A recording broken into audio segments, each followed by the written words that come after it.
All right, here we go. Video 3 for example number 3. I still want you to practice the factoring of this. And if you want, you can pause the video, see if you can get it started, and then check, are you on the right path, right? So don't just watch everything all at once or don't just copy things down, but try to do it yourself and then use the video to help you out to see if you're on the right track. Here we go.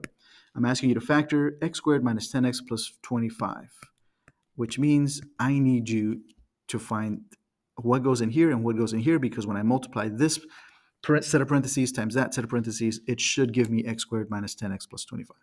Where do we start? Build a box.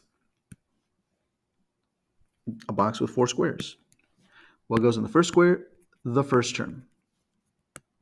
There you go. What goes in the last square? The last term. But in this middle one, I need to figure out how to break up this minus 10x. So the first thing I need to do is to multiply the 25 times the leading coefficient over here. The leading coefficient is a number that I'm multiplying times x squared, but I don't see a number there.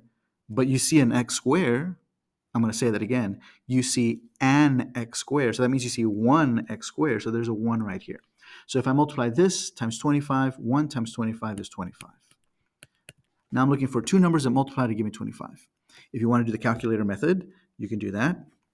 If you can write them all out yourself, that's fine as well. You don't have to use the calculator. I'm just telling you that there is a way to do that.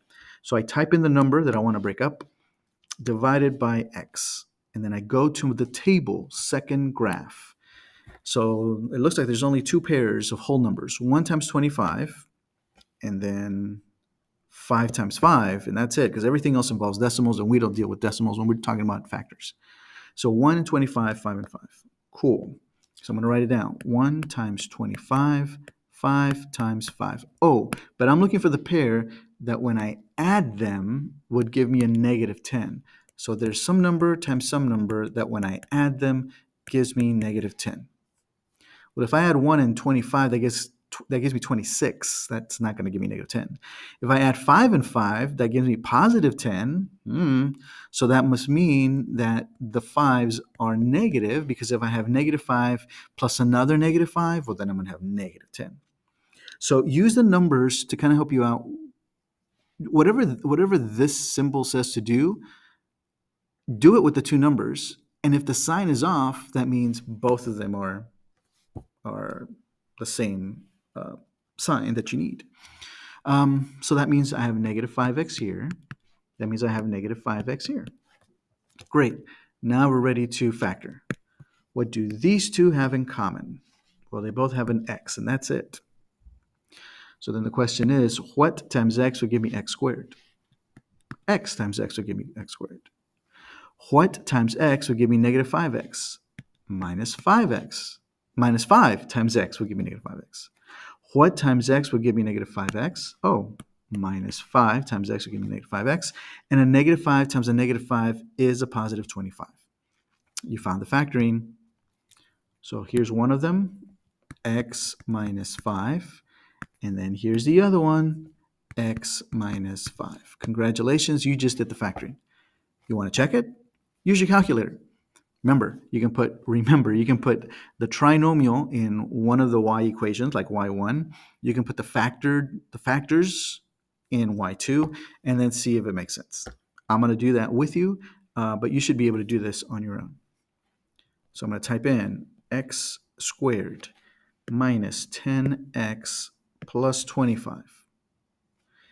And then in the other one, I'm going to write x minus 5 in parentheses times the other factor was x minus 5 in parentheses. And then I'm going to press graph. If I did this correctly, I should see the same parabola, the same graph in blue for this version, the original version, and in red for my factored version. They should match because they're the same thing. They're equivalent. There's one and there's the other. It happened really fast. If you blinked, you missed it, but they both draw the same graph. That means I did this correctly, and this is the factored version. This is what I'm looking for, right? This is the factored version of x squared minus 10x plus 25. When we come back fully into January, we're going to start talking about how we can use the factored version of a quadratic equation to solve equations. And that's going to also tell us things about the graph. Anyway, I think that's it for this video. I think we figured that one out. We only have one more video, and then we're done kind of reviewing, and then you're going to have a chance to do it yourself.